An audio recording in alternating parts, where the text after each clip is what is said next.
pagdadasal at pagtanggap at amin na tayo ay mga makasalanan.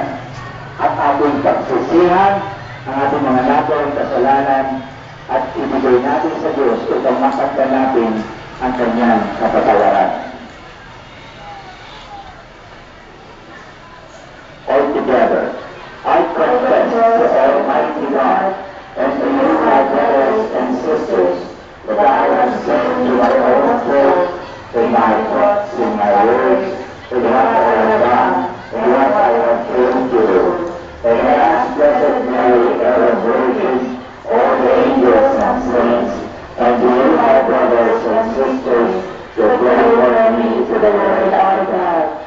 May Almighty God have mercy on us, forgive us our sins, and bring us to everlasting life. Amen.